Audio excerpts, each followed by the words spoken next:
P K দিচ্ছি 50,000 pounds, এবং এখানে বলা থাকবে হচ্ছে যে হি মে ডিস্ট্রিবিউট, এই মে কথাটা থাকে, হি মে ডিস্ট্রিবিউট, যে সে চাইলে ডিস্ট্রিবিউশন করতে পারে, এই মেটা থাকবে। আর এখানে থাকবে শ্যাল, এখানে থাকবে শ্যাল।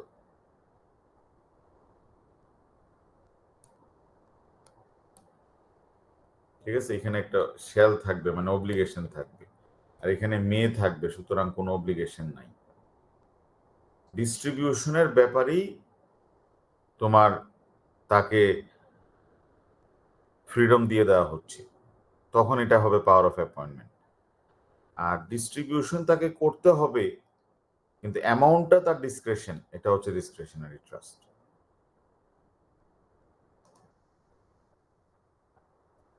ঠিক আছে, তাহলে এখন আমরা কোয়েশ্চেন সলভিং এ যাই। তাহলে আমাদের এই কোয়েশ্চেনটা মনে হয় আগে আমরা সলভ করেছি, এটা আমরা এখন ক্লাসে করলাম না, এটা সবাই সলভ করে ফেলবা। 2023 জোন এ কোয়েশ্চেন নাম্বার 4, এটা সম্ভবত আমাদের ক্লাসে করা হয়েছিল, এটা আমরা ক্লাসে করেছি, বেশি দিন হয় নাই, এটা অবশ্যই রেকর্ডিং এ থাকবে। 2023 এর জোন বি তে কোনো কোয়েশ্চেন সার্টেনটি থেকে আসে নাই। এখানে কোয়েশ্চেন নাম্বার 1টা ছিল হচ্ছে on charitable trust, question number 1টা চ্যারিটেবল ট্রাস্ট। কোয়েশ্চেন নাম্বার 2 ছিল হচ্ছে constructive trust,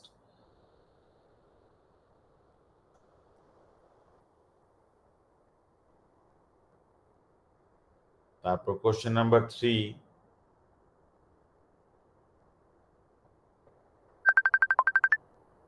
he owns the house and people sells the house, এটা হচ্ছে duties of trustee, duty and power of trustee.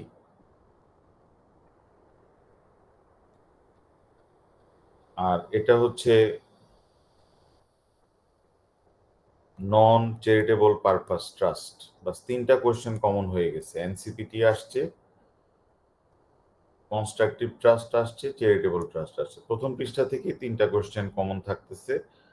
আর তারপরে তুমি যদি দেখো এখানে আসতেছে হচ্ছে গিয়ে formalities and constitution, formalities and constitution. আর এখানে দিয়েছিল হচ্ছে এই থার্ড পার্টি লায়াবিলিটি।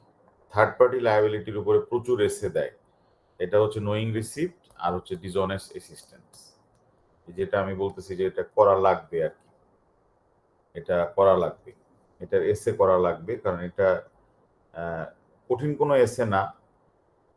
এটা নোয়িং রিসিপ্ট ডিসঅনেস্ট অ্যাসিস্ট্যান্স মানে এটাকে বলা হয় লায়াবিলিটি অফ থার্ড পার্টিজ আর কি, মানে সেম জিনিস। এটা ট্রেসিং থেকে এসে আসে, এই দুইটা এসে আমাদের করা লাগবে। আর সিক্রেট ট্রাস্টটা একটু মানে একটু দেখে রাখতে হবে সিক্রেট ট্রাস্ট, কারণ সিক্রেট ট্রাস্টে যদি না আসে তাহলে তোমার ওইটা হাফ না ফুল সিক্রেট, একটু লটা জানা থাকতে হবে ট্রাস্টে। তাহলে আমরা দেখলাম যে জোন বিতে কোনো মানে কোয়েশ্চেন আসে নাই সার্টেনটিজের, কিন্তু কোয়েশ্চেন যে ডিফিকাল্ট হয়েছে বলা যাবে না, কারণ তোমার তো এনাফ কোয়েশ্চেন কমন দিয়েছিল। ফর্মালিটিস কনস্টিটিউশনও এক্সামিনার দিল, প্লাস হচ্ছে চ্যারিটেবল দিল, কনস্ট্রাকটিভ ট্রাস্ট দিল এসে, এবং তোমাকে নন চ্যারিটেবলটাও দিল। আর যাদের এই নোয়িং রিসিপ্টটা করা থাকবে এসে, তার তো 5টা কোয়েশ্চেনই কম। স্যার সিক্রেট ট্রাস্ট কি পিকিউ এর জন্য দেখা লাগবে? সিক্রেট ট্রাস্টটা পিকিউর জন্য একটু মানে দেখা লাগবে, কিন্তু এটা অত বেশি আসে নাই, জাস্ট একটা কোয়েশ্চেন আমি দেখছি আর কি এই রিসেন্ট মানে 5 বছরের কোয়েশ্চেনে। বাট এটা আমরা একদম ব্রিফলি করব আর কি, মানে 2 পেজের মধ্যে আমরা লটাকে নিয়ে আসবো যে হোয়াট ইজ সিক্রেট ট্রাস্ট, আর ফুল সিক্রেট ট্রাস্টের জন্য তোমার কয়েকটা প্রিন্সিপল, হাফ সিক্রেট ট্রাস্টের জন্য কয়েকটা প্রিন্সিপল। ঠিক আছে, তো এটা আমরা দেখে রাখবো আর কি।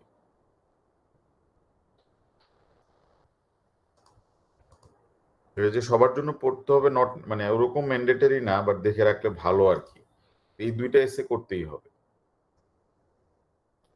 আচ্ছা, 2023 এর যে অক্টোবরের যে কোয়েশ্চেন পেপার, হ্যাঁ, এটা যাদের কাছে আছে, এখানে দেখবা যে চ্যারিটেবল ট্রাস্টের এসে আমাদের কমন আসতেছে চ্যারিটেবল ট্রাস্ট।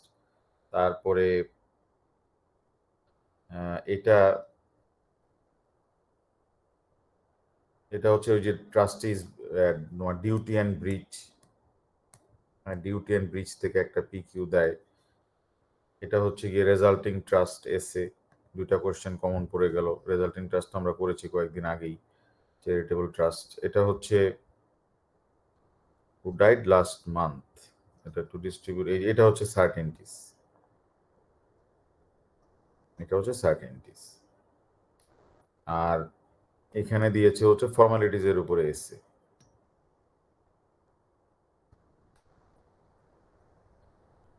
আর এটা হচ্ছে সম্ভবত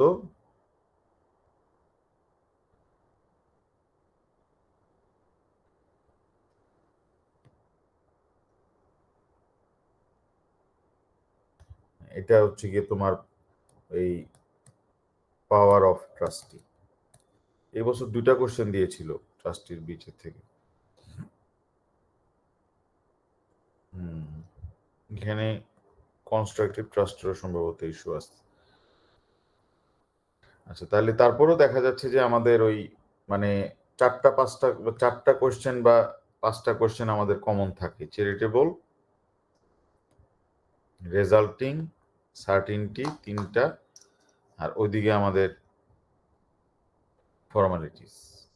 ঠিক আছে, তিনটা কোশ্চেন তুমি ইজিলি কমন পাবো, অনেক সময় চারটা পাঁচটাও কমন থাকে। আচ্ছা, এখানে আরেকটা কোশ্চেন যেটা করছো সেটা হচ্ছে যে চ্যারিটেবল ট্রাস্টের এসে অ্যাঙ্গেল। চ্যারিটেবল ট্রাস্টের এসে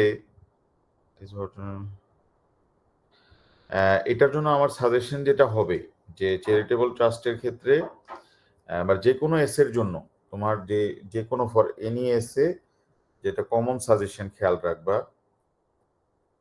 তুমি যেই এসে গুলাই করো না কেন, তুমি 10টা বা 15টা যেটাই এসে করো না কেন, মানে যতগুলাই তোমার এসে করা থাকুক, হ্যাঁ, প্রত্যেকটা এসের জন্য তুমি প্রথমে আগে এসেটা পড়ার আগে আগে এটার জন্য যদি আমাদের কোনো স্লাইড দেওয়া থাকে স্লাইডটা দেখে নিবা।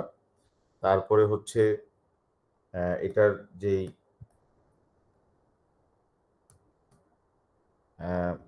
স্যাম্পল এসেটা দেওয়া আছে, হ্যাঁ, তুমি স্যাম্পল এসেটা দেখবা।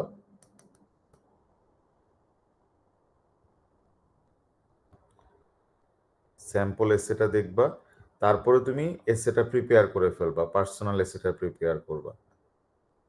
ঠিক আছে, পার্সোনাল এসেটা প্রিপেয়ার করবা এবং এটার মধ্যে তুমি অ্যাড করবা হচ্ছে এই একাডেমিক ওপিনিয়ন, যদি পাওয়া যায় একাডেমিক ওপিনিয়ন,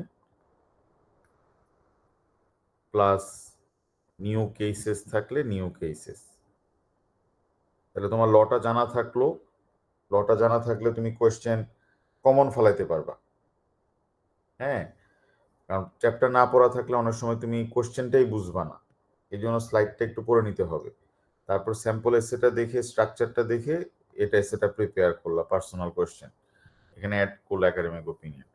এবং 3 নাম্বার 4th যে স্টেপটা হবে সেটা হচ্ছে যে see questions from 2020 to 2023, May October. তাহলে তোমার ক্লিয়ার হয়ে যাবে যে কত ধরনের প্রশ্ন আছে কিনা বা ডিফারেন্ট টাইপের কোশ্চেন আছে কিনা। তাহলে চ্যারিটেবল ট্রাস্টে জেনারেলি একটা অ্যাঙ্গেলেরই প্রশ্ন থাকে, এক্সাম্পল হচ্ছে চ্যারিটেবল ট্রাস্ট। তুমি যখন এসেটা করে ফেললা চ্যারিটেবল ট্রাস্ট, তখন তুমি দেখবা যে প্রত্যেকটা কোশ্চেনে যেটা জানতে চায়, যে ইস্যুটা থাকে হচ্ছে এসে ইস্যুটা হচ্ছে কি নিয়ে আসে, সেটা হচ্ছে চ্যারিটিজ অ্যাক্ট 2011 কি কি চেঞ্জেস গুলা নিয়ে আসছে,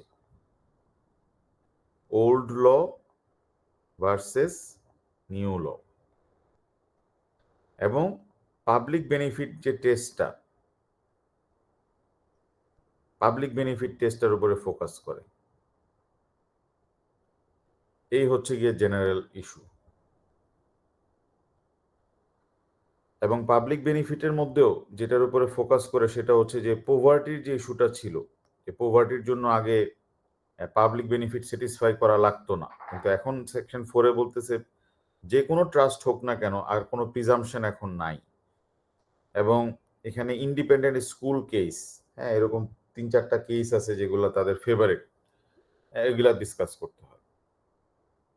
তো এই জিনিসটা তোমার তখনই এই চলে আসবে আলোচনা, মানে এটা করতে গেলে। বাট এটা যদি তুমি না প্র্যাকটিস করো, এই 4টা স্টেপ এসের জন্য, যে স্টেপ 1 হচ্ছে স্লাইড পড়া, মানে লটাকে মাথায় রাখা, তারপরে হচ্ছে স্টেপ 2 হচ্ছে স্যাম্পল এসে যদি দেওয়া থাকে তাহলে স্যাম্পল এসেটা স্ট্রাকচারটা কি আছে, কি কি ইনফরমেশন আছে, এবং আমি যদি এটা ইয়ে করে থাকি, প্যারাফ্রেজিং করে থাকি।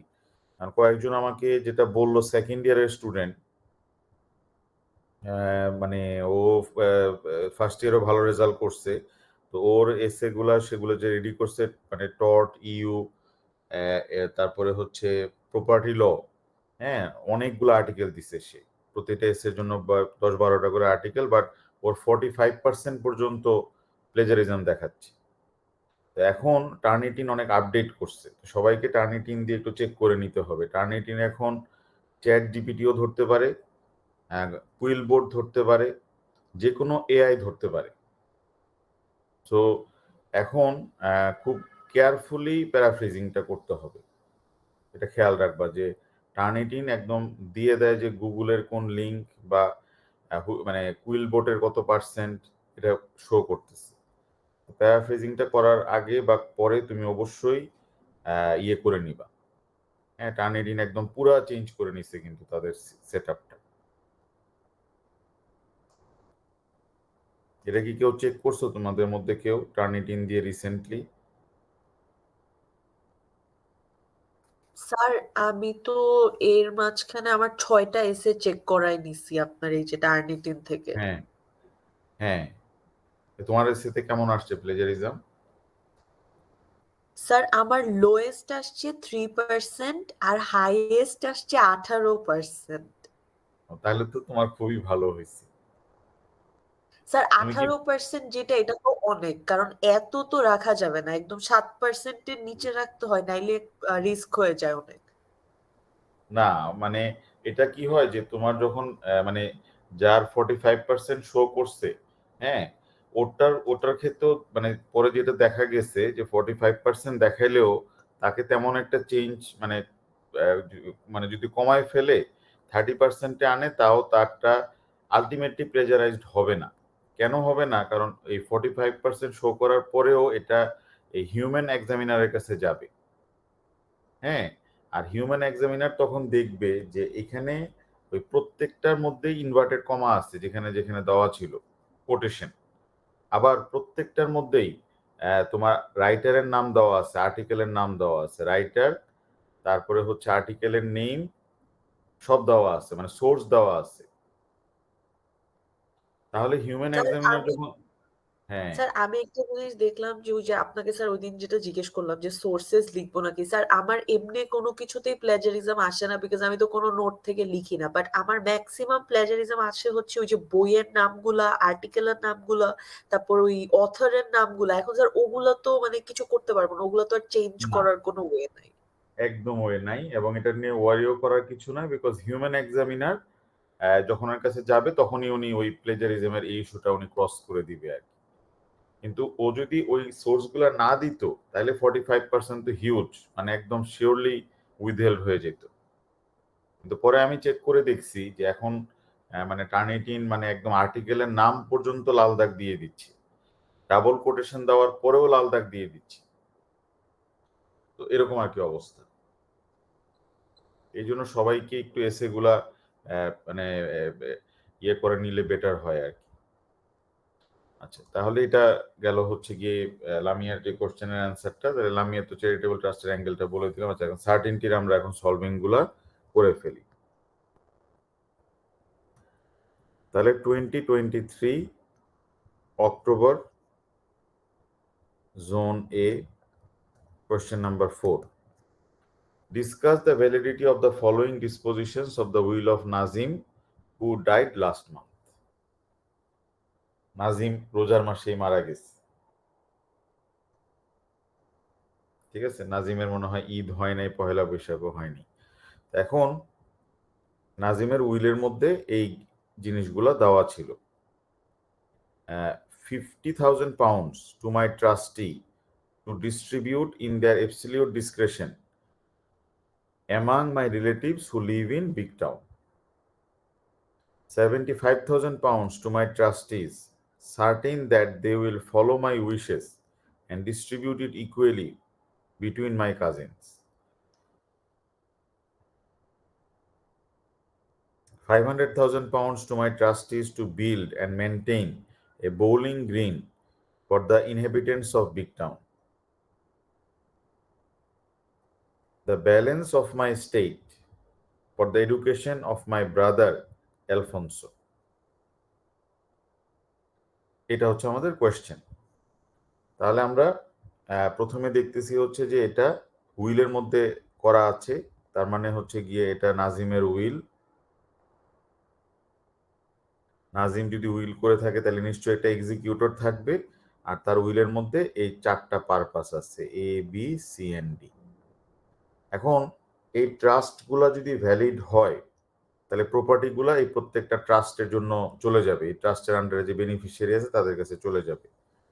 আর যদি কোনোটা ফেল করে, ঠিক আছে, যদি কোনোটা ফেল করে তাহলে এটা পেয়ে যাবে হচ্ছে নাজিমস নেক্সট অফ কিন। ঠিক আছে, তাহলে এই ট্রাস্টগুলো যদি ভ্যালিড হয় তাহলে বেনিফিশিয়ারি পাবে, ফেল করলে এটা রেজাল্টিং ট্রাস্ট হয়ে নাজিমের রিলেটিভদের কাছে চলে যাবে। তাহলে আমরা প্রথমেই এক্সামিনারকে বলে দিব যে আমাকে এই মানে the given question deals with certainties and some purpose trusts. এখানে সার্টেনটির পাশাপাশি কয়েকটা পারপাস ট্রাস্টও আছে।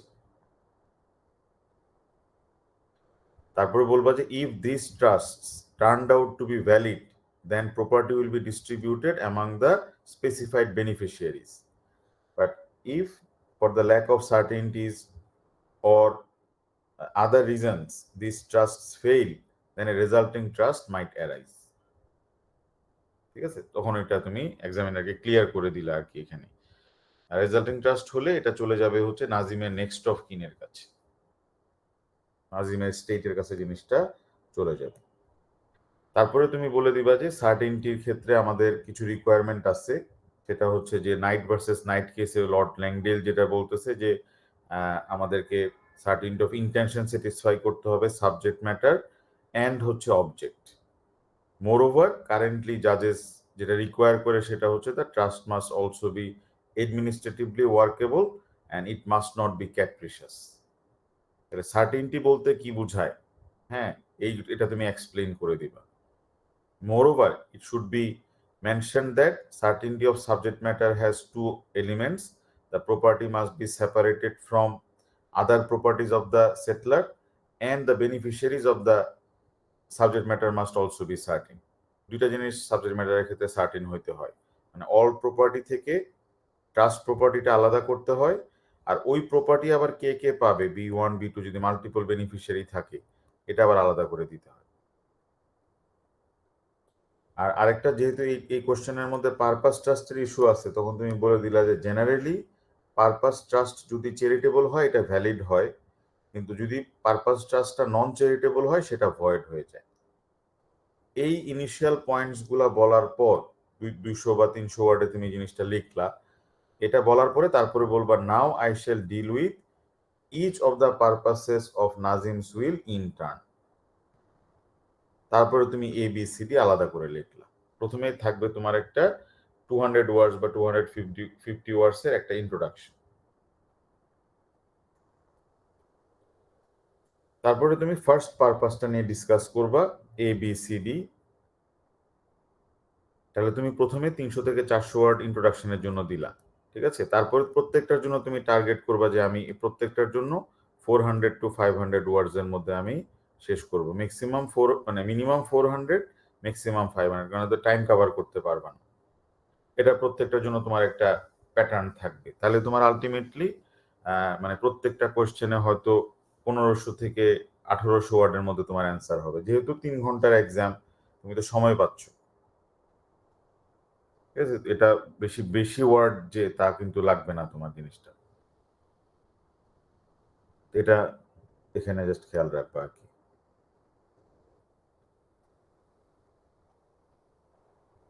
300 ওয়ার্ডসের একটা ইন্ট্রোটা দিয়ে, মানে ইন্ট্রোর মধ্যে তুমি সবগুলা লট ও সবকিছু লিখে দিলা, আর প্রত্যেকটার জন্য 4 থেকে 500 ওয়ার্ডস। আচ্ছা স্যার এক্সাম 4 আওয়ার্স 15 মিনিট না? হ্যাঁ, 3টা কোশ্চেন তো। ও স্যার, আমার আরেকটা কোয়েশ্চেন ছিল স্যার, আমরা কি 2টা পিকিউ করলে ভালো হবে আমাদের জন্য?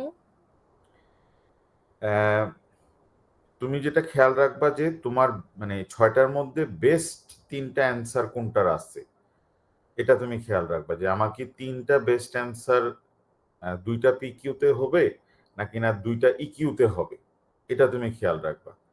এটা তুমি কখনোই মাথায় রাখবা না যে আমি 2টা পিকিউ করবই বা মানে 3টা ইকিউ করবো, এটা মাথায় রাখবা না। যেমন তোমার যদি রেজাল্টিং ট্রাস্টের এসেটা বেস্ট থাকে, হ্যাঁ, এটা তুমি করবা। তোমার যদি চ্যারিটেবল ট্রাস্টের এসেটা বেস্ট থাকে, ওটা তুমি করবা। এই 2টা এসে করলা, তারপরে সার্টেনিটিজের পিকিউ করলা। তোমার হয়তো এখানে পিকিউ কমন পড়ছে, আরেকটা কোনো পিকিউ তোমার যদি কমন পড়েও থাকে, ধরো ফর এক্সাম্পল ফর্মালিটিজের পিকিউ যদি থাকতো, কিন্তু ফর্মালিটিজের এসে দিয়ে দিছে, তো সেই ক্ষেত্রে তুমি তখন ব্যালেন্সিং করবে। আচ্ছা ঠিক আছে, তাহলে কি আমি চ্যারিটেবল আর রেজাল্টিং এর এসে লিখবো 2টা এসে, নাকি না আমি সার্টিনটি আর ফর্মালিটিজের পিকিউ করব? তুমি যদি দেখো যে না আমার পিকিউ তো বেশি কঠিন আসে না, যেমন এটা একদম সিম্পল পিকিউ আসছে, তুমি তখন 2টা পিকিউ অ্যাটেম্প করতে পারো, কোনো সমস্যা নেই। Okay sir, thank you. হ্যাঁ, এটা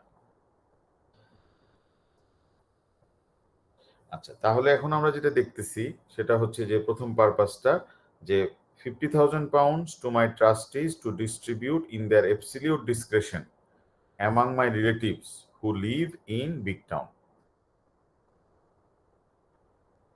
তাহলে 50,000 পাউন্ড দিতে বলছে টু মাই ট্রাস্টিজ, তাহলে ওনার ইন্টেনশন আছে, কারণ বলছে টু ডিস্ট্রিবিউট। আর সাবজেক্ট ম্যাটার সার্টিং, কারণ 50,000 পাউন্ড। আর ডিস্ট্রিবিউশনের অব্লিগেশন আছে, সুতরাং এটা একটা ট্রাস্ট, এটা পাওয়ার অফ অ্যাপয়েন্টমেন্ট না। টু ডিস্ট্রিবিউট বলে নাই যে মে ডিস্ট্রিবিউট, মানে তাদেরকে ডিস্ট্রিবিউশন করতে হবে। তাহলে তুমি এক লাইনে লিখে দিতে পারো যে ইন দ্য ফার্স্ট তোমার disposition we can say that the settlor Nazim বা the testator Nazim had the intention to create the trust, ইন্টেনশনের জন্য একটা কেস দিয়ে দিলা। Subject matter was also certain, একটা কেস দিয়ে দিলা, মানে 50,000 পাউন্ড ছিল। And also it is not a power of appointment, it is a trust, because the trustee has a duty to distribute। ঠিক আছে, কিন্তু এখন যে ইস্যুটা আসতেছে সেটা হচ্ছে যে distribute in their absolute ডিসক্রেশন among my relatives, তাহলে এটা হচ্ছে একটা ডিসক্রেশনারি trust, it is A ডিসক্রেশনারি trust, it is A ডিসক্রেশনারি trust. তাহলে এখানে সাবজেক্ট ম্যাটার সার্টিং, তারপরে হচ্ছে তোমার ট্রাস্টি টু ডিস্ট্রিবিউট, এখানে ইন্টেনশন আছে, এবং যেহেতু ডিস্ট্রিবিউশন করতে হবে সুতরাং ইট ইজ এ ট্রাস্ট, এবং এটা হচ্ছে একটা ডিসক্রেশনারি ট্রাস্ট।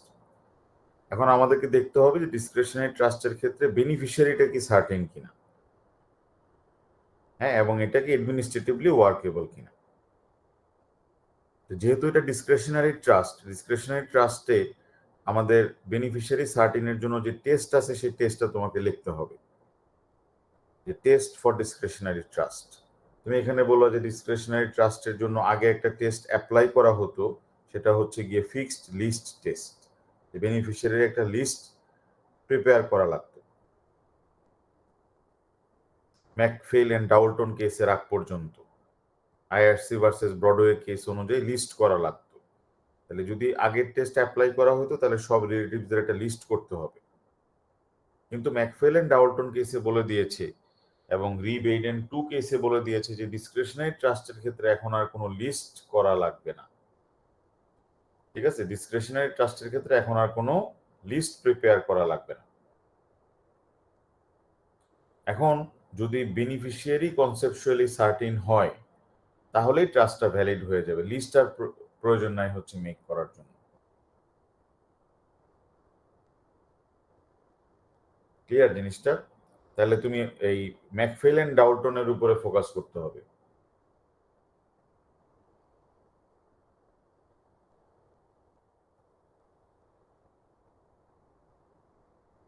ক্লিয়ার জিনিসটা?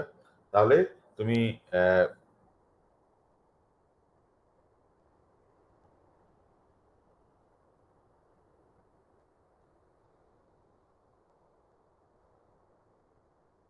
এখন এই কনসেপচুয়াল সার্টেনটি এবং এভিডেন্সিয়াল সার্টেনটি, হ্যাঁ গিভেন পোস্টুলেন্ট টেস্ট মানে ওই যে, হ্যাঁ মানে গিভেন পোস্টুলেন্ট টেস্ট মানে হচ্ছে যে গিভেন ক্যারেক্টারিস্টিক্স টেস্ট, যে সেটলারকে এমন কোনো ক্যারেক্টারিস্টিক্স দিয়েছে কিনা যেটার মাধ্যমে আমরা মানে সোসাইটির অন্যান্য মানুষদের থেকে বেনিফিশিয়ারিদেরকে আলাদা করতে পারবো। পোস্টুলেন্ট মানে হচ্ছে যে একটা ক্যারেক্টারিস্টিক্স উনি দিয়ে দিয়েছে কিনা যেটার মাধ্যমে আমরা সোসাইটির অন্যান্য পিপল থেকে আমাদের বেনিফিশিয়ারি কারা সেটাকে আমরা আলাদা করতে পারবো। যে এটা যদি আমরা আলাদা করতে পারি যে কারা বেনিফিশিয়ারি অন্যদের থেকে আমরা আলাদা করে ফেললাম, তখনই ট্রাস্টটা ভ্যালিড হয়ে যাবে। উনি তো বলছে আমার রিলেটিভস, এখন রিলেটিভস কথাটা কি কনসেপচুয়ালি সার্টেন কিনা, তখন তুমি বলবা যে রি বেইডেন কেসে বলতেছে যে রিলেটিভস বলতে বোঝাচ্ছে যাদের সাথে ব্লাড কানেকশন আছে, ডিপেন্ডেন্টস বলতে বোঝায় হচ্ছে যারা ফাইন্যান্সিয়ালি ডিপেন্ডেন্ট। তাহলে রিলেটিভস কথাটা হচ্ছে কনসেপচুয়ালি সার্টেন, সো এই ট্রাস্টটা ডিসক্রিশনারি ট্রাস্টটা ভ্যালিড হবে। হাউএভার তখন তুমি বলবা যে ম্যাকফেলেন ডাউল্টন কেসে যে গিভেন পোস্টুলেন্ট টেস্ট যেটা দিয়েছে যে ক্লাসটা যদি কনসেপচুয়ালি সার্টিন হয় তাহলে এটা ভ্যালিড হবে, লিস্ট করা লাগবে না, এটাকে তিনজন জাজ তিনভাবে এক্সপ্লেন করেছে। লর্ড সাচ একভাবে এক্সপ্লেন করেছে, ম্যাগো একভাবে এক্সপ্লেন করেছে, স্ট্যাম্প একভাবে এক্সপ্লেন করেছে, তবে প্রপার এক্সপ্লানেশনটা দিয়েছে লর্ড সাচ। এই যে তোমার তিনজন জাজের যে ওপিনিয়ন, এটা তুমি যদি বলতে পারো তাহলে এডিশনাল মার্কস আসবে এখানে। তুমি বলবা যে লর্ড সাচ বলছে যে ডিসক্রিশনারি ট্রাস্টে আমরা যদি ম্যাকফেলেন ডাউল্টনের প্রিন্সিপালটা দেখি তাহলে এখানে কোনো লিস্টের দরকার নাই এবং beneficiary substantial number of beneficiary আইডেন্টিফাইও করা লাগবে না। If the class is understandable, conceptually যদি আন্ডারস্ট্যান্ডেবল হয়, সার্টিন হয়, তাহলেই ট্রাস্টটা ভ্যালিড হয়ে যাবে। ক্লিয়ার? হাউএভার এখানে একটা প্রবলেম থেকে যায় এটার ক্ষেত্রে, সেটা হচ্ছে এটাকে অ্যাডমিনিস্ট্রেটিভলি ওয়ার্কেবল কিনা। ওনার রিলেটিভসের নাম্বারটা যদি অনেক বেশি হয় ওই বিগ টাউন যে শহরটার মধ্যে, তাহলে তো এটা অ্যাডমিনিস্ট্রেটিভলি ডিফিকাল্ট হয়ে যাবে যে 50,000 পাউন্ড ডিস্ট্রিবিউশন করা। কিন্তু বলবা যে ডিসক্রিশনারি ট্রাস্টের ক্ষেত্রে এটা অ্যাডমিনিস্ট্রেটিভ আনওয়ার্কেবিলিটি অ্যারাইজ করে না। ডিসক্রিশনারি ট্রাস্টের ক্ষেত্রে ওনাকে প্রত্যেকটা রিলেটিভকে তো ইকুয়াল ভাবে ডিস্ট্রিবিউশন করা লাগবে না। উনি যদি পছন্দ করে যে আমি 20 জনকে পুরো টাকা দিয়ে দিব, এটা পসিবল। উনি 20 জনকেই 50,000 পাউন্ড ডিস্ট্রিবিউশন করতে পারে। উনি চাইলে 2 জনকেও 50,000 পাউন্ড ডিস্ট্রিবিউশন করে দিতে পারে। তাহলে discretionary trust never fails for এই অ্যাডমিনিস্ট্রেটিভ তোমার আনওয়ার্কেবিলিটি। তাহলে এইভাবে তুমি অ্যান্সার করলে এটা এ নাম্বারের অ্যান্সারটা তোমার হয়ে যাচ্ছে এখানে।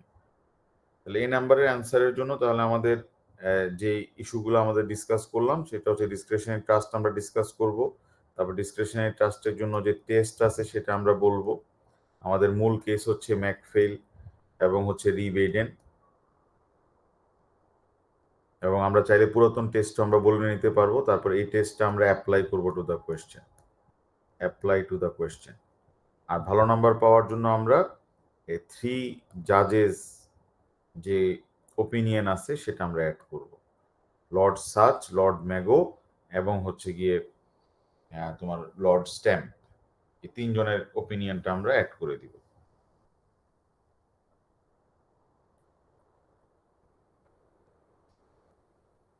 আর অ্যাডমিনিস্ট্রেটিভ ওয়ার্কেবিলিটির পয়েন্টটা বললে আর একটু ভালো হয় যে এটাকে অ্যাডমিনিস্ট্রেটিভলি আনওয়ার্কেবল হবে কিনা। বলবা যে ডিসক্রিশনারি ট্রাস্ট অ্যাডমিনিস্ট্রেটিভলি আনওয়ার্কেবল হয় না, কারণ এখানে তো আমাকে লিস্ট করা লাগবে না, লিস্ট করে ডিস্ট্রিবিউশন করতে হবে এটা আমার জন্য নেসেসারি না। 5 জনকে 10,000 করে 50,000 উনি দিয়ে দিতে পারে। তারপরে হচ্ছে 75,000 pounds to my trustees, certain that they will follow my wishes and distribute it equally between my cousins. তাহলে এখানে আমাদের মেইন ইস্যুটা হচ্ছে যে আমি 75,000 পাউন্ড দিচ্ছি টু মাই ট্রাস্টি, নিশ্চিত জেনে যে they will follow my wishes, তাহলে এখানে প্রথম ইস্যুটা আসছে যে ইন্টেনশন আছে কিনা, ইন্টেনশন আছে কিনা। কারণ সে বলতেছে যে আমি এটা নিশ্চিত এটা করবে, তার মানে এখানে আমাদের অ্যাডামস অ্যান্ড কেনসিংটন ভেস্ট্রি যে কেসটা আছে এটা নিয়ে আসতে হবে। অ্যাডামস অ্যান্ড কেনসিংটন ভেস্ট্রি, আরো অনেকগুলো কেস আছে, তো তুমি এটা আনতে পারো যে রি অ্যাডামস অ্যান্ড কেনসিংটন ভেস্ট্রি।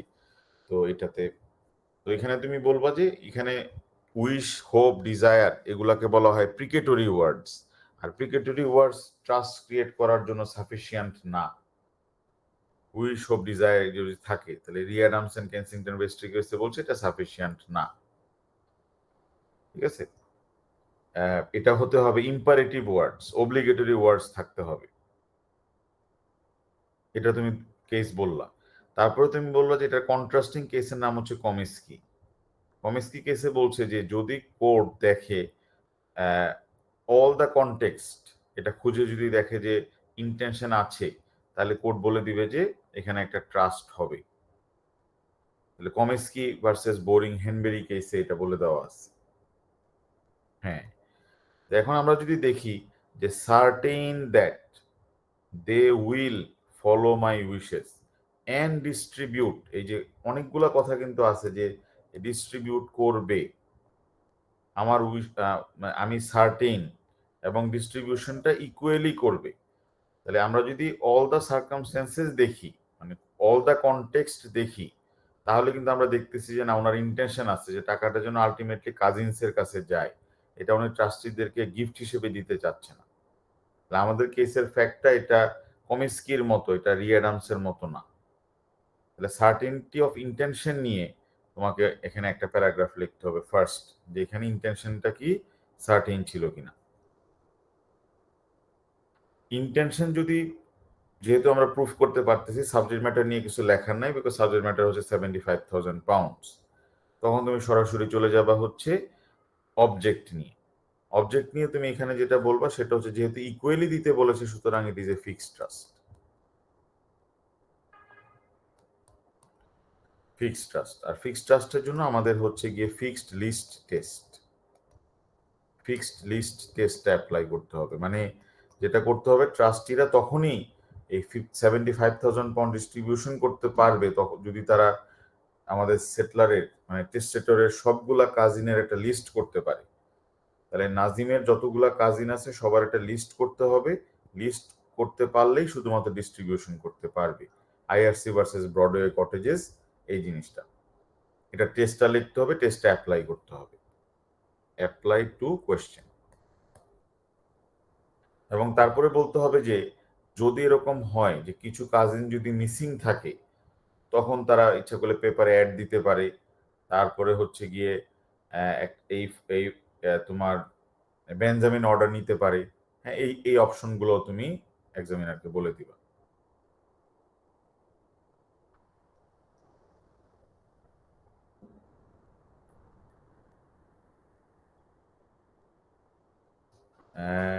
কাজিনস, হ্যাঁ কাজিনস মানে তো হচ্ছে গিয়ে মানে চাচাতো ভাই, খালাতো ভাই, মামাতো ভাই, এরকম আর কি। একটা পার্সনের যত ধরনের কাজিন থাকতে পারে। হ্যাঁ, এটা কাজিনসটা তো কনসেপচুয়ালি আনসার্টেন বলা যাবে না। হ্যাঁ, কাজিনস বলতে বোঝাচ্ছে যে মানে আহ, এটা অবশ্যই তোমার যারা তার মানে অবশ্য অনেক সময় থাকে যে দুঃসম্পর্কে মামাতো ভাই, দুঃসম্পর্কে খালাতো ভাই, ওরকম না। যেটাকে বলা হয় ফার্স্ট কাজিনস টাইপের আর কি। তো ওটা তোমার ওখানে ফার্স্ট কাজিনটা লেখা লাগবে না। কাজিনস বলতে তুমি আমরা বলে দিব যে এটা কনসেপচুয়ালিও সার্টেন, শুধু লিস্ট প্রিপেয়ার করতে হবে। আর লিস্ট প্রিপেয়ার করার পরে সে ডিস্ট্রিবিউশন করবে। বাট যদি সব কাজিনস না পায়, সে ধরো যে কাজিনসের লিস্ট পেলো হচ্ছে ধরো 55, কিন্তু কাজিনস হয়তো তার থাকতে পারে হচ্ছে 70, 15 জনের নাম ঠিকানা পাচ্ছে না, তখন কি করবে? যেহেতু ফিক্সড ট্রাস্ট, তার মানে তো প্রত্যেকের শেয়ার এখানে ইকুয়াল, তাহলে সে কি মানে সবার লিস্ট ছাড়াই ডিস্ট্রিবিউশন করে ফেলবে? তো ডিস্ট্রিবিউশন করলে তো সে মামলা খাবে পরে ট্রাস্টি, সেই ক্ষেত্রে তাকে ওই পেপারে অ্যাড দিতে হবে। পেপারে অ্যাড দিয়ে বলতে হবে যে আপনারা কারা যদি কাজিন থাকেন যোগাযোগ করে, নাহলে কিন্তু আমি ডিস্ট্রিবিউশন করে ফেলবো। অথবা কোর্টের কাছে গিয়ে বলবে যে আমি আপাতত 55 কাজিনসের মধ্যে ডিস্ট্রিবিউশন করতেছি, পরে যদি 15 কাজিনস আসে বাকি 15 জন, তাহলে ওই 55 থেকে টাকা নিয়ে ওই 15 জনকে দিব। এটাকে বলা হয় বেঞ্জামিন অর্ডার। অথবা সে ইন্স্যুরেন্স করতে পারে যে আমি ইন্স্যুরেন্স করে টাকা দিয়ে দিলাম, পরে ইন্স্যুরেন্স কোম্পানি এটাকে আমাকে ইন্ডেমনিফাই করবে। এরকম অপশনস গুলো দেওয়া আছে স্লাইডে। আর অ্যাডমিনিস্ট্রেটিভ ওয়ার্কেবিলিটি এখানে ইস্যু নাই, কারণ কাজিনস একটা মানুষের আর কতজন থাকতে পারে ম্যাক্সিমাম।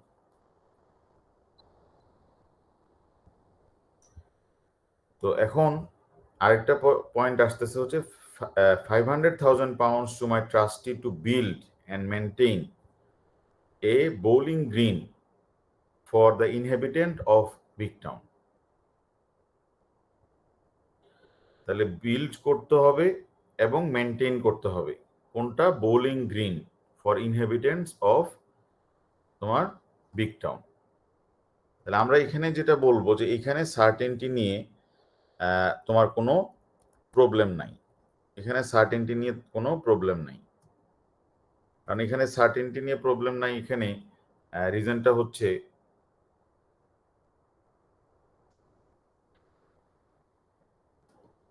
তোমার ইন্টেনশন আছে, তোমার ট্রাস্ট ইজ টু বিল্ড করতে হবে, মেনটেন করতে হবে, ইন্টেনশন আছে, সাবজেক্ট ম্যাটার সার্টেন।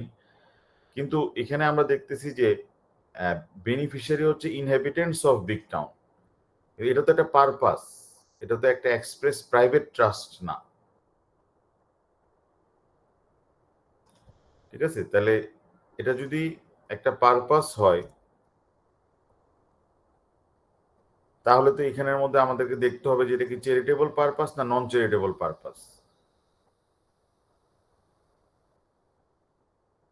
ঠিক আছে, বোলিং গ্রিন হচ্ছে যে যেই যেই খেলার মাঠ যেখানে বোলিং খেলা হয়, ঠিক আছে, এটাকে বলা হয় হচ্ছে বোলিং গ্রিন। মানে সবুজ মাঠ করে দেওয়া হবে আর কি, হ্যাঁ, যেখানে বোলিং হাত দিয়ে বল ছুঁড়ে ছুঁড়ে যে খেলাটা খেলে ওটা করে দেওয়া হবে। তো তুমি বলবা যে এটা তো একটা পারপাস ট্রাস্ট, এখানে সার্টেনটিজ এর ইস্যু থেকে এখানে মেইন হচ্ছে যে ইট is A purpose trust, it is not a express private trust. এখানে এটা হচ্ছে পারপাস ট্রাস্ট। এখন এই পারপাসটা আমাদের চ্যারিটেবল ট্রাস্টের মধ্যে পড়ে যাচ্ছে। আর চ্যারিটেবল ট্রাস্ট যদি ভ্যালিড হতে হয় তাহলে এখানে পারপাসটা চ্যারিটেবল হতে হবে, পারপাসটা চ্যারিটেবল হতে হবে এবং এটা পাবলিক বেনিফিট রিকোয়ারমেন্ট স্যাটিসফাই করতে হবে এবং এটা এক্সক্লুসিভলি চ্যারিটেবল হতে হবে।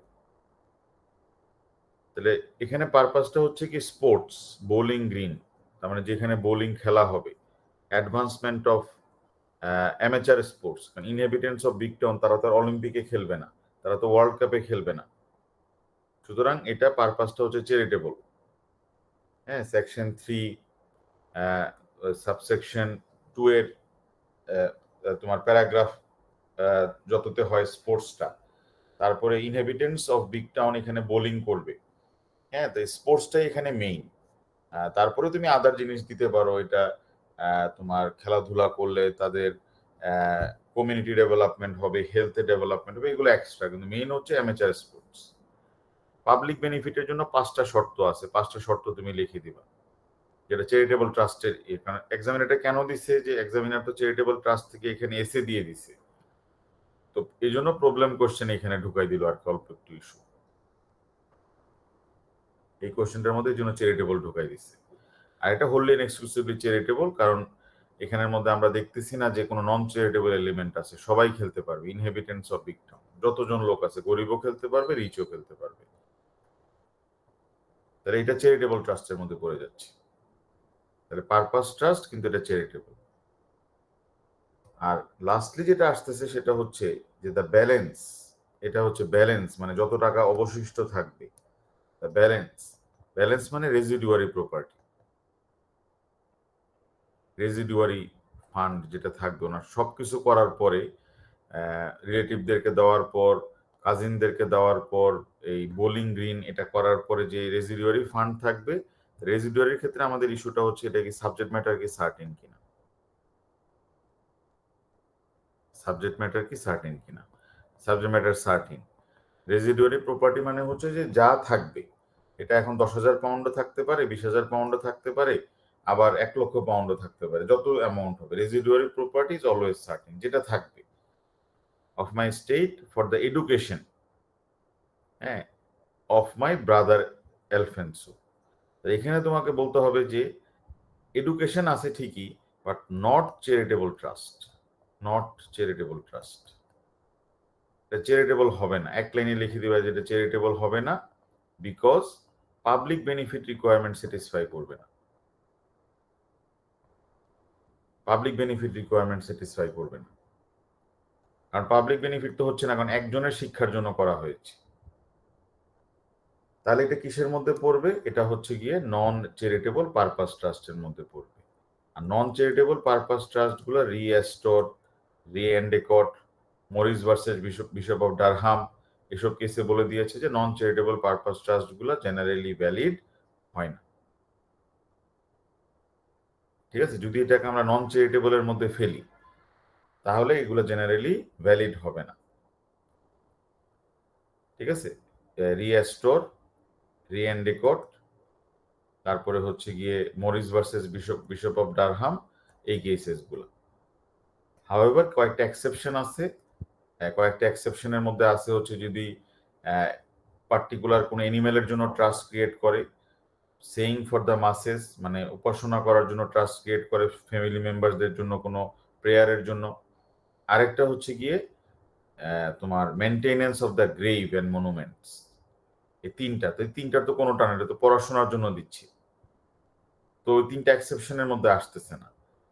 তাহলে তুমি 3 এক্সেপশনসটা এখানে বলার চেষ্টা করবে, যে তিনটা এক্সেপশন স্যাটিসফাই হলে এটা ভ্যালিড হয়ে যেত, বাট রিড এনলি এক্সেপশনে পড়ে যাবে। রিড এনলি কেসে বলতেছে যে যদি কোনো হিউম্যান বেনিফিশিয়ারি থাকে যে এটা এনফোর্স করতে পারবে তাহলে এটা ভ্যালিড হবে, রিড এনলি এক্সেপশন। তাহলে এখানে যদি ওই অবশিষ্ট টাকাটা অ্যালফেন্সোর পড়াশোনার জন্য না দেয় ট্রাস্টি, তাহলে অ্যালফেন্সো তো সু করতে পারবে ট্রাস্টিকে। ঠিক আছে, এটা তোমার এই জন্য এটা কোনো সমস্যা হবে না, অ্যালফেন্সো তোমার এক্সিকিউটরদেরকে সু করতে পারবে। ক্লিয়ার জিনিসটা? তো এটা আমরা রিড এনলি এক্সেপশনের মধ্যে ফেলতে পারি। আচ্ছা, আরেকটা ইস্যু আসতেছে, আমি একটু তারপরে কোশ্চেনটা দেখতেছি। এটা রিড এনলি এক্সেপশনে আমরা এটা ফেলতে পারি, মানে আমরা এটা নন চ্যারিটেবল বললাম, আবার কিন্তু নন চ্যারিটেবল ভয়েড হলেও যে এটা রিড এনলি এক্সেপশনে পড়ে এটা আমরা বললাম। আরেকটা ইস্যু এখানে তুমি বলে দিবা, সেটা হচ্ছে যে আমরা এটাকে এইভাবে বলতে পারি যে এটা তোমার যেহেতু তার ব্যালেন্সটা দেওয়া হবে হচ্ছে অ্যালফেন্সোর কাছে, এবং উইলের মাধ্যমে এটা দেওয়া হচ্ছে, হ্যাঁ উইলের মাধ্যমে দেওয়া হচ্ছে, তাহলে ব্যালেন্সটাই তো অ্যালফেন্সোর কাছে চলে যাবে, এখানে তার কোনো ট্রাস্টই লাগতেছে না। তাহলে এটা তো সরাসরি তার জন্য একটা গিফট হয়ে যাচ্ছে, গিফট ইন দ্য উইল।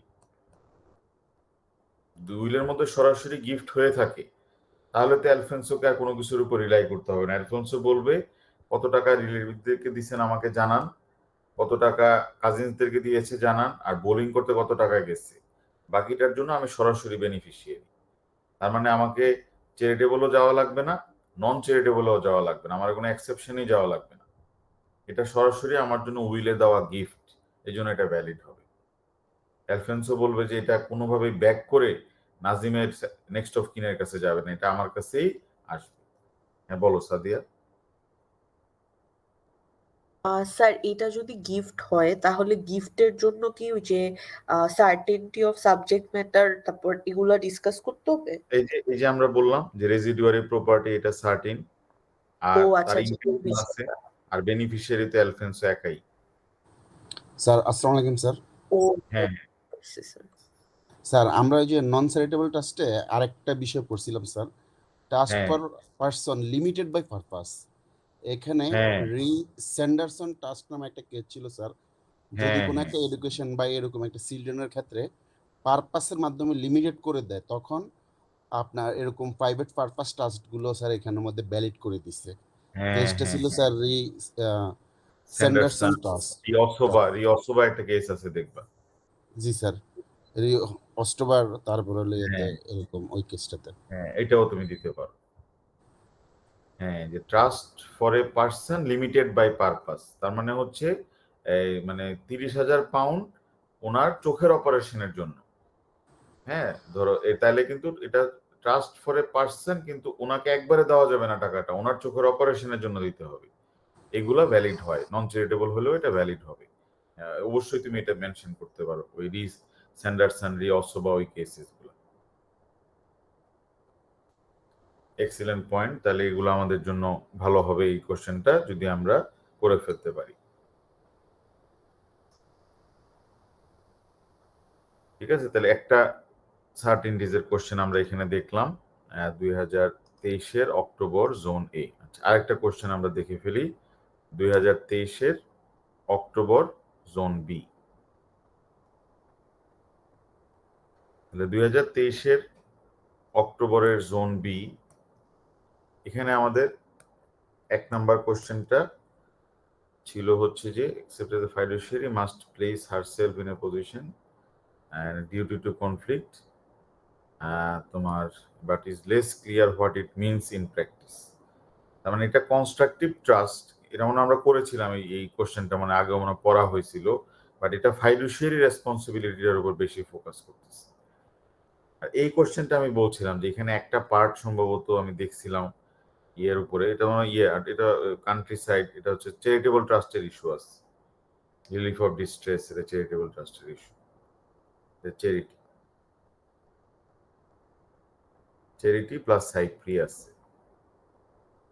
কারণ এখানে মনে হয় একটা অর্গানাইজেশন বন্ধ হয়ে গেছে, এরকম থাকতে পারে।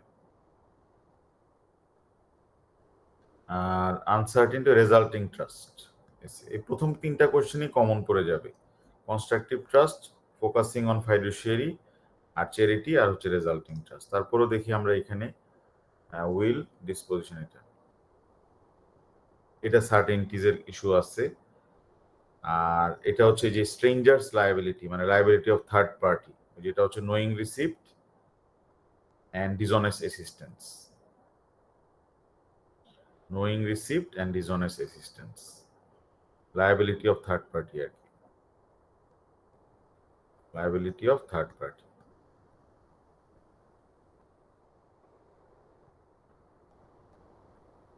এটা মনে হয় ফর্মালিটিজ এন্ড কনস্টিটিউশন।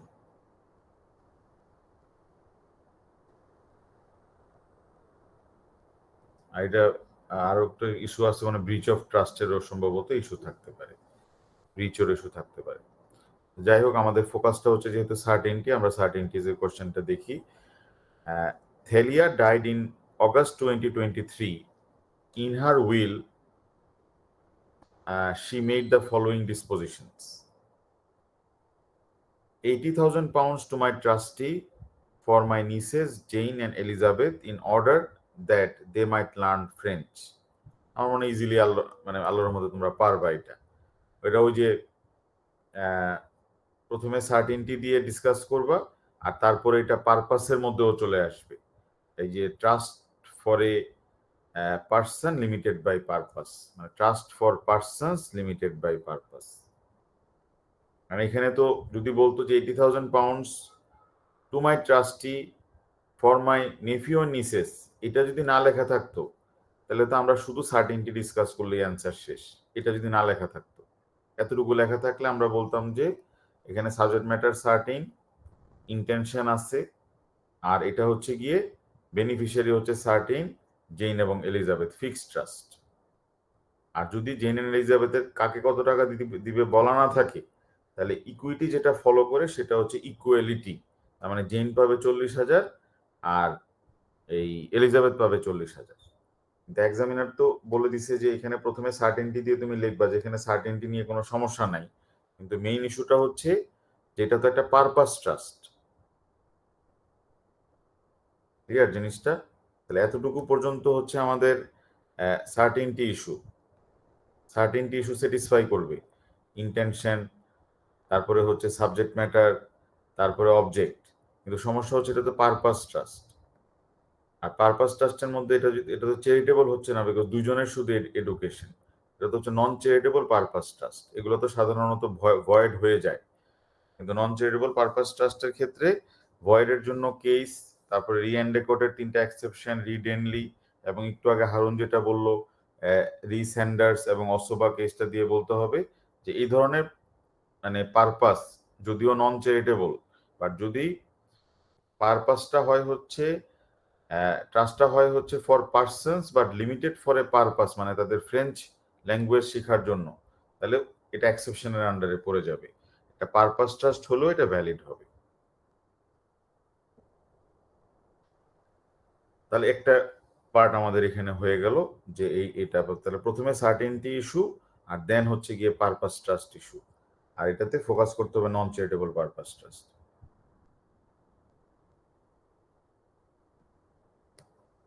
ও আচ্ছা ঠিক আছে, তুমি তাহলে এটা গ্রুপে দিয়ে দিও, আমি একটা প্যারাগ্রাফ লিখে দিব, কোনো সমস্যা নেই। তারপরে 40,000 pounds to my trustee knowing that they will distribute the money equally। এই যে নোয়িং দ্যাট, তার মানে এখানে সমস্যা করে দিচ্ছি ইন্টেনশন আছে কিনা। Knowing that, wish, hope, desire, in full confidence, আমি সার্টেন, আমি জানি এটা করবে, এগুলো হচ্ছে ইন্টেনশনের ইস্যু, ইন্টেনশন আছে কিনা। That they will distribute the money equally, যদি এটার আসলে ইন্টেনশন থেকে থাকে তাহলে এটা হয়ে যাবে হচ্ছে একটা fixed trust. Among the former residents of Warm-Hearted Children's Home where I grew up. The Warm-Hearted Children's Home closed 10 years ago and its records were destroyed at that time. তাহলে আমরা এখানে বলে দিব যে এখানে ফার্স্ট ইস্যুটা হচ্ছে ইন্টেনশন কি সার্টেন কিনা, এবং ইন্টেনশনের জন্য আমরা রি অ্যাডামস কেসও লিখব। রি অ্যাডামসের সাথে আমাদের আরো এক্সট্রা কেসেস আমরা লিখে দিব। আমরা বলবো যে জেনারেলি প্রিকেটরি ওয়ার্ডস থাকলে এটা সাফিসিয়েন্ট হবে না, হ্যাঁ, কিন্তু আমরা কন্ট্রাস্টিং কেস হিসেবে এখানে আবার কমিস্কি মেনশন করব। আমরা বলবো যে এখানে তোমার কোড দেখবে দ্য হোল কনটেক্সট, আর যদি হোল কনটেক্সট এখানে দেখা হয় তাহলে এখানে তো ইন্টেনশন কোড ফাইন্ড আউট করতেই পারবে, কারণ হচ্ছে যে হোল কনটেক্সট দেখে বোঝা যাচ্ছে ওনার ইন্টেনশন ছিল। হোল কনটেক্সট তুমি কেমনে বলবো, এটা মুখে মানে এমনি তো মানে এক্সপ্লেন করতে হবে, বলতে হবে যে ওয়ার্ম হার্টেড চিলড্রেন একটা নাম বলে দিছে, তার মানে বোঝা যাচ্ছে যে ওনার ইন্টেনশন ছিল যে এই টাকাটা যেন ওয়ার্ম-হার্টেড চিলড্রেনের যারা ফর্মার রেসিডেন্টস তারা পায়। তাহলে the context indicates that he had the intention to give the property to the particular beneficiaries. এটা উনি কোনোভাবেই চায় না যে ট্রাস্টিজের জন্য উনি গিফট করবে, তাহলে ওনার ইন্টেনশন ছিল। আমাদের কেসটা অ্যাডামসের মতো না, এটা কমিস্কির মতো। সাবজেক্ট ম্যাটার সার্টেন, এটা ফিক্সড ট্রাস্ট, তাহলে ফিক্সড ট্রাস্টের জন্য টেস্ট হচ্ছে ফিক্সড লিস্ট টেস্ট। তার মানে কনসেপচুয়ালও সার্টেন হতে হবে, এভিডেন্সিয়ালও সার্টেন হতে হবে। কনসেপচুয়াল সার্টেনটি নিয়ে আমাদের কোনো সমস্যা এখানে নাই, ঠিক আছে, কনসেপচুয়াল সার্টেনটি নিয়ে আমাদের কোনো সমস্যা নাই, কিন্তু এভিডেন্সিয়াল সার্টেনটি নিয়ে আমাদের সমস্যা আছে। কারণ কনসেপচুয়ালি সার্টেন ওয়ার্ম-হার্টেড চিলড্রেন হোমের ফর্মার রেসিডেন্স হতে হবে, তাই তো কনসেপচুয়াল কোনো সমস্যা নাই যেখানে উনি গ্রো আপ হয়েছে। কিন্তু এভিডেন্সিয়ালি আনসার্টেন, কারণ এখানে তো লিস্ট করা যাচ্ছে না, list cannot be made, list cannot be made, কারণ লিস্ট করা যাবে না, কারণ এটা বন্ধ হয়ে গেছে 10 বছর আগে এবং তাদের রেকর্ডও ডেস্ট্রয় হয়ে গেছে ওই সময়। তাহলে যেহেতু এটা ফিক্সড ট্রাস্ট এবং এটাতে এভিডেন্সিয়ালি আনসার্টেন, তাহলে কোর্ট বলবে যে এখানের মধ্যে হবে হচ্ছে গিয়ে resulting trust, resulting trust will arise. এই টাকাটা ব্যাক করে চলে আসবে হচ্ছে টু সেটলার্স নেক্সট অফ কিন, তার মানে থেলিয়ার নেক্সট অফ কিনের কাছে টাকাটা চলে আসবে। এটা হচ্ছে আমাদের সেকেন্ডের জন্য অ্যান্সার। থার্ডের জন্য অ্যান্সার হচ্ছে যে 100,000 pounds to my trustee to distribute in such shares as they have decided among the people I worked with when I was a train driver। তাহলে এটা হচ্ছে আমাদের সাবজেক্ট ম্যাটার সার্টেন 10,000 pounds এবং intention আছে তাকে distribution করতে হবে, তাহলে ইন্টেনশনও নিয়েও কোনো সমস্যা নাই। হ্যাঁ, ইন্টেনশনও আছে, ইন্টেনশনও লেখাই লাগবে না, ইন্টেনশন যেহেতু আছে লেখাই লাগবে না। কারণ এখানে মেইন ইস্যুটা হচ্ছে যে এটা হচ্ছে একটা ডিসক্রিশনারি ট্রাস্ট। তারা ডিসাইড করবে যে কাকে কত টাকা দিতে হবে। ইট ইজ এ ডিসক্রিশনারি ট্রাস্ট। যেহেতু ডিউটি আছে টু ডিস্ট্রিবিউট, অব্লিগেশন আছে, হ্যাঁ, এটা হচ্ছে একটা ডিসক্রিশনারি ট্রাস্ট। আর ডিসক্রিশনারি ট্রাস্টের ক্ষেত্রে আমাদের কোনো লিস্ট তৈরি করা লাগবে না। ওই ডিসক্রিশনারি ট্রাস্টে আগের কোশ্চেনে যা যা পয়েন্টস আমরা লিখে আসছি, ডিসক্রিশনারি ট্রাস্টের জন্য আমাদের কি কি লেখা লাগে জানি। ডিসক্রিশনারি ট্রাস্টের জন্য আমাদের ম্যাকফেল কেস, রি-বেইডেন কেস, এগুলো অ্যাপ্লাই করতে হবে। তারপর 3 জন জাজের ওপিনিয়ন দিতে হবে, তোমার লর্ড সাচ, মেগো এন্ড স্ট্যাম্প। আর এখানে অ্যাডমিনিস্ট্রেটিভ ওয়ার্কেবিলিটি নিয়েও তুমি কথা বলতে পারো। এখন এখানে একটা সমস্যা আছে, এই কোশ্চেনটা একটু আলাদা ওই কোশ্চেন থেকে, বিকজ এখানে ওখানে ছিল কাজিনস, এখানে তো বলতেছে যে among the people I worked with when I was A train driver. তাহলে এই ডিসক্রিশনারি ট্রাস্টে তো অ্যাটলিস্ট বেনিফিশিয়ারির যে গ্রুপ, এটা কনসেপচুয়ালি সার্টেন হতে হবে, মানে গিভেন পোস্টুলেন্ট টেস্ট। এখন আমি যখন ট্রেন ড্রাইভার ছিলাম তখন যাদের সাথে কাজ করতাম, হ্যাঁ, তাহলে এখন এটা কি কনসেপচুয়ালি সার্টেন কিনা তুমি একটু আর্গিউ করবে আর কি। যে কোর্ট যদি দেখে যে ট্রাস্টটা কনসেপচুয়ালি আনসার্টেন, তাহলে তো কোর্ট বলবে যে এটা তো ফেল করে যাবে। কারণ উনি কাদের সাথে ট্রেন ড্রাইভার হিসেবে কাজ করেছে এটা তো বের করতে হবে, যে the characteristics of the beneficiary must be certain, যেটা দিয়ে আমি অল পিপল থেকে আমি বেনিফিশিয়ারিকে আলাদা করতে পারতেছি কিনা। যদি আমি আলাদা করতে না পারি, সবাই যদি মিক্সড হয়ে যায় একসাথে, তাহলে তো হবে না এখানে। এটা ওই ক্রাইটেরিয়া দিয়েছে কিনা। তাহলে উনি কখন ট্রেন ড্রাইভার হিসেবে কাজ করেছে এবং ওই সময় কারা ছিল ট্রেন ড্রাইভার হিসেবে, উনি যদি এটাই মিন করে থাকে তাহলে এটা কনসেপচুয়ালি সার্টেন হবে। আর এখানে আমাদেরকে তোমার এখানে এভিডেন্সিয়াল যে আনসার্টেনটি আছে সেটা তো বলা নাই। তার মানে ট্রাস্টিকে যেটা করতে হবে, যেহেতু তাকে ডিস্ট্রিবিউশন করতে হবে, তাকে অপেক্ষা করতে হবে খুঁজে পাওয়ার জন্য যে কার সাথে তারা কাজ করছে। সবাইকে খুঁজে পাওয়া লাগবে না। উনি যদি 2000 লোকের সাথে কাজ করে থাকে ট্রেন ড্রাইভার হিসেবে, আমাদের ট্রাস্টে যদি 5 জনকেও পায়, 5 জনকে 1 লক্ষ পাউন্ড দিয়ে দিতে পারবে। যেহেতু ডিসক্রিশনারি ট্রাস্ট, অ্যামাউন্টটা তো ওনার ডিসিশন। তাহলে এখানে is the trust conceptually certain, এটা নিয়ে একটা ডিসকাশন করতে হবে। But it is likely to be conceptually certain, কারণ কোর্ট একদম মানে এক্সেসিভলি আনসার্টেন না হলে কনসেপচুয়াল আনসার্টেন বলে না। এক্সেসিভলি আনসার্টেন হলে কোর্ট বলে দেয় যে না, এটা তো কনসেপচুয়ালি আনসার্টেন। বাট এটা আনসার্টেনটি আছে, but lesser amount of uncertainty. এটা বের করা কোনো সমস্যা না। একটা লোক ট্রেন ড্রাইভার হিসেবে কাদের সাথে কাজ করছে, এটা ওর জবের প্লেসে গেলেই বের করা যাবে। আর যেহেতু ডিসক্রিশনারি ট্রাস্ট, সবার নাম তো আর লাগবে না। লাস্ট পার্ট আমরা দেখে ফেলি এখানে। লাস্ট পার্টটা হচ্ছে 50,000 pounds to my trustee, subject matter certain. Trustee my Son George, having the power to choose which among my relatives shall be given a share, such choice to be exercised within 2 years of my death, failing which any remaining money to be donated to a charity to my choosing. এটা হচ্ছে পাওয়ার of appointment. কিভাবে আমরা বুঝলাম এটা পাওয়ার of appointment? কারণ বলতেছে হচ্ছে যে আমি আমার ট্রাস্টিকে দিচ্ছি having the power to choose, মানে তাকে ডিস্ট্রিবিউশন করতে হবে নেসেসারি না, কিন্তু সে অ্যাপয়েন্ট করতে পারে যে আমার রিলেটিভদের মধ্যে সে যদি টাকা দিতে চায়, shall be given a share. Such choice মানে তাহলে তার টাকা ডিস্ট্রিবিউশনের ব্যাপারেও তার ফ্রিডম আছে, আবার কাকে কত টাকা দিবে এই ব্যাপারেও তার ফ্রিডম আছে। আর সে যদি পাওয়ারটা এক্সারসাইজ না করে, তাহলে এটা চ্যারিটিতে চলে যাবে পুরো টাকাটা। তাহলে এটা হচ্ছে একটা পাওয়ার অফ অ্যাপয়েন্টমেন্ট, কারণ কোনো জায়গাতেই তার অব্লিগেশন নাই, তার দুই জায়গাতেই তার অ্যাবসলিউট ডিসক্রিশন বা ফ্রিডম আছে।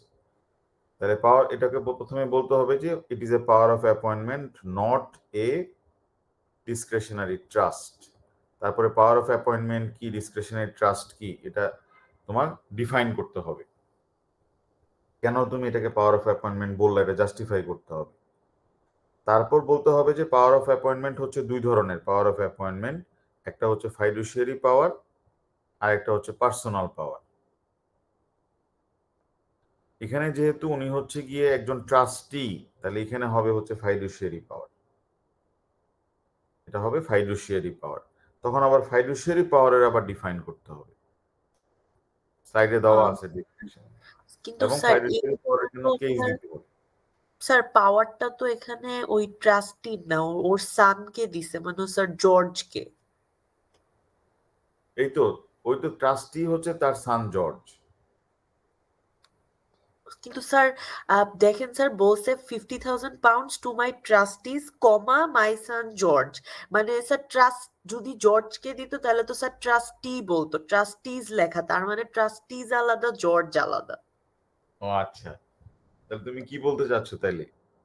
স্যার এখানে হচ্ছে ট্রাস্টিদেরকে 50,000 টাকা দিছে আর পাওয়ার অফ অ্যাপয়েন্টমেন্টটা জর্জকে দিছে। জর্জ যদি ওইটা মানে পাওয়ারটা অ্যাপ্লাই না করে, বিকজ ওর উপর তো কোনো অব্লিগেশন নাই, তাহলে মানে যেই ডিফল্ট মানিটা থাকবে ওইটা ট্রাস্টিদের পছন্দ মতো কোনো একটা চ্যারিটিকে দিবে। স্যার ওই যে দেখেন লাস্টে আবার বলছে অফ মাই ট্রাস্ট। ডোনেটেড, হ্যাঁ, ওই যে ডিফল্ট, হ্যাঁ, অন ডিফল্ট আর কি, মানে ফেল করলে এটা চলে যাবে। আচ্ছা হ্যাঁ ঠিক আছে, কোনো অসুবিধা নাই। সাদিয়া, হ্যাঁ সাদিয়ার ইয়েটা, হ্যাঁ মানে ট্রাস্টিজ আলাদা হলেও মানে এটা ওই পাওয়ার অফ অ্যাপয়েন্টমেন্টই তো থাকতেছে, ঠিক না সাদিয়া? পাওয়ার অফ অ্যাপয়েন্টমেন্টই এটা, সানের জন্য তো এটা পাওয়ার অফ অ্যাপয়েন্টমেন্ট, জর্জের জন্য, ঠিক আছে, এটা পাওয়ার অফ অ্যাপয়েন্টমেন্ট। তাহলে এখানে আমাদের তাহলে পাওয়ার অফ অ্যাপয়েন্টমেন্টের ক্ষেত্রে আমরা ডিসকাস করবো যেটা পাওয়ার অফ অ্যাপয়েন্টমেন্ট যেটা এক্সারসাইজ করবে হচ্ছে গিয়ে জর্জ। জর্জ যদি পাওয়ার অফ অ্যাপয়েন্টমেন্ট এক্সারসাইজ না করে তাহলে এই টাকাটা ট্রাস্টির কাছে চলে আসবে, আর ট্রাস্টি আবার এটা দিয়ে দিবে হচ্ছে গিয়ে চ্যারিটিতে। আর এটা কেন ডিসক্রিশনারি ট্রাস্ট না, এটা আমাদেরকে আলোচনা করতে হবে এবং আমাদেরকে বলতে হবে যে এটা হচ্ছে একটা ফাইডুশিয়ারি পাওয়ার।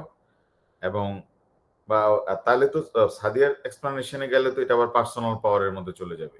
কারণ কেউ যদি কাউকে ছেলে মেয়েকে পাওয়ার দেয় তাহলে এটা হয়ে যাবে হচ্ছে একটা পার্সোনাল পাওয়ার, কারণ তার তো আর তখন ফাইডুশিয়ারি রেসপন্সিবিলিটি থাকবে না। ব্যাপারটা কি বুঝতে পারছো সবাই? কারণ যদি পাওয়ারটা ট্রাস্টিকে দিত তাহলে এটা হয়ে যেত ফাইডুশিয়ারি পাওয়ার, কিন্তু পাওয়ারটা যেহেতু দিয়েছে হচ্ছে তার সান জর্জকে, তাহলে এটা হয়ে যাবে হচ্ছে পার্সোনাল পাওয়ার। স্যার মাই সানটা কি স্যার ওয়ান অফ ট্রাস্টি হতে পারে না? ট্রাস্টিজ অনেকজন ট্রাস্টিজের মধ্যে তার সান একজন। না না না, এটা আলাদা করে দিছে, মানে এটা ওই যে 50,000 পাউন্ডস টু মাই ট্রাস্টিজ, আর এখানে মাই সান জর্জ, এটা যেটা সাদিয়া এক্সপ্লানেশন যেটা বললো যে এটা সাদিয়া যেটা বললো যে জর্জের উপর পাওয়ারটা দেয়া হচ্ছে, বা জর্জ যদি পাওয়ার অফ অ্যাপয়েন্টমেন্ট এক্সারসাইজ না করে, ফেইলিং, হ্যাঁ ফেল করে, তাহলে এটা চলে যাবে হচ্ছে গিয়ে টু দা চ্যারিটি। এই জন্য এটা এই এক্সপ্লানেশনটা। তাহলে এখন এটা তাহলে এটা হয়ে যাচ্ছে হচ্ছে গিয়ে পার্সোনাল পাওয়ার। তারপরে বলতে হবে পার্সোনাল পাওয়ার আবার তিন ধরনের হয়। একটা হচ্ছে গিয়ে জেনারেল পাওয়ার, যেখানে নিজেকেও অ্যাপয়েন্ট করা যায় এজ এ বেনিফিশিয়ারি। আর একটা হচ্ছে স্পেশাল পাওয়ার, যেখানে পার্টিকুলার গ্রুপকে দিতে হবে। আমাদের কোশ্চেন একটা স্পেশাল পাওয়ার রিলেটিভদেরকে দিতে বলছে। আর একটা হচ্ছে হাইব্রিড পাওয়ার, একটা গ্রুপকে বাদ দিয়ে বাকিদেরকে দিতে হবে। তাহলে যদি স্পেশাল পাওয়ার হয়ে থাকে তখন আমাদেরকে আবার লিখতে হবে হচ্ছে টেস্ট কি পাওয়ার অফ অ্যাপয়েন্টমেন্টের জন্য, রি গুলবেনকিয়ানে বলতেছে যে পাওয়ার অফ অ্যাপয়েন্টমেন্টের ক্ষেত্রে টেস্ট হচ্ছে গিয়ে এখানে যে আমাদের এই সান যদি ডিস্ট্রিবিউশন করতে চায় তাকে রিলেটিভদের লিস্ট করা লাগবে না, ঠিক আছে, যদি ক্লাসটা কনসেপচুয়ালি সার্টিন হয় তাহলে এটা ভ্যালিড হয়ে যাবে। এটা তো আমরা অলরেডি দেখে আসছি যে ম্যাকফিল অ্যান্ড ডাউলটন কেসে, রি-বেইডেন 2 কেসে বলে দিয়েছে যে রিলেটিভ হচ্ছে কনসেপচুয়ালি সার্টিন। তাহলে আমাদের এখানে অ্যাডভাইস হবে হচ্ছে যে the power of appointment is valid, George can choose any of the relatives as beneficiary and he can give amount as per his discretion, সে চাইলে ডিস্ট্রিবিউশন করতে পারে। However if George does not exercise the power, কারণ তার তো এখানে কোনো obligation নাই, তাহলে the amount will be donated by the trustee to the charity.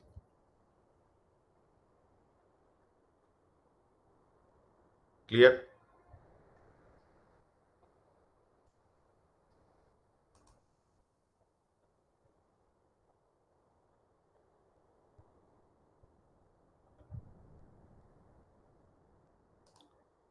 ঠিক আছে এখন সাদিয়া নাকি? ইয়েস স্যার, এখন স্যার মনে হচ্ছে ঠিক আছে, এটাই তো হওয়ার কথা। হ্যাঁ হ্যাঁ এটাই না, তুমি যেটা বলছো এটাই, মানে ওই ট্রাস্টিজের মধ্যে জর্জ পড়তেছে না, ট্রাস্টিজ আইডেন্টিটি আলাদা, তো আর হচ্ছে জর্জ হচ্ছে গিয়ে তোমার আলাদা। জর্জকে দেওয়া হয়েছে পাওয়ার, আর ট্রাস্টিদেরকে টাকাটা দিয়েছে হচ্ছে গিয়ে যে তুমি দেখবে যে জর্জ পাওয়ারটাকে এক্সারসাইজ করে কিনা। জর্জ যদি পাওয়ারটা এক্সারসাইজ না করে তাহলে ট্রাস্টি এটা দিয়ে দিবে হচ্ছে to the charitable organisation. Sir পরীক্ষায় কি এত কঠিন দিবে, এত কিছু মিলাই দিবে? আমরা তো কঠিন ইস্যু তেমন একটা ছিল না এখানে, মানে এখানে কি কঠিন ইস্যু তেমন একটা ছিল মানে আগের কোশ্চেনটা বা এই কোশ্চেনটাতে? স্যার এখন তো কিছুই কঠিন লাগে না, পরীক্ষার সময় তো যেটা আছে ওইটাই কঠিন লাগে। না এটা তো আমাদের এই তুমি আরো এখানে যে দুইটা কোশ্চেন আছে, তারপর 2023-এ যে কোশ্চেন গুলো আসছে, এরকম যদি আরো 3-4টা কোশ্চেন ফুললি করে ফেলো দেখবা যে একই ইস্যু কিন্তু ঘুরে ফিরে আসতেছে। তার মানে আমরা দেখতেছি যে সার্টিনিটিজের ইস্যুটাই মানে পারপাস ট্রাস্টের ইস্যুটা ঘুরে ফিরে আসতেছে, তারপর ইন্টেনশন মাঝে মাঝে আসতেছে, তারপর ফিক্সড ট্রাস্ট আসতেছে, ডিসক্রিশনারি ট্রাস্ট আসতেছে, পাওয়ার অফ অ্যাপয়েন্টমেন্ট আসতেছে।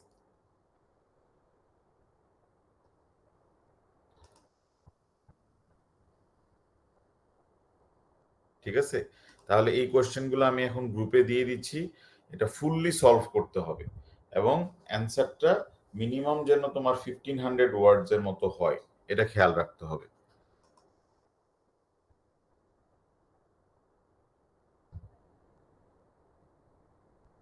হ্যাঁ এটা অবশ্য ঠিক, কোম্পানি থেকে ট্রাস্ট ইয়েটা আছে, মানে ইস্যুস গুলা আইডেন্টিফাই করাটা একটু ইয়ে হয়। ঠিক আছে তাহলে আজকে এতটুকুই থাকুক, তাহলে আরো কয়েকটা কোশ্চেন আমরা নেক্সট ক্লাসে তাহলে করে নিব আর কি সার্টেনটিজের উপরে। আর যদি কোনো ডিফিকাল্ট কোশ্চেন কেউ পাও তাহলে গ্রুপে দিয়ে দিও সার্টেনটিজের উপরে।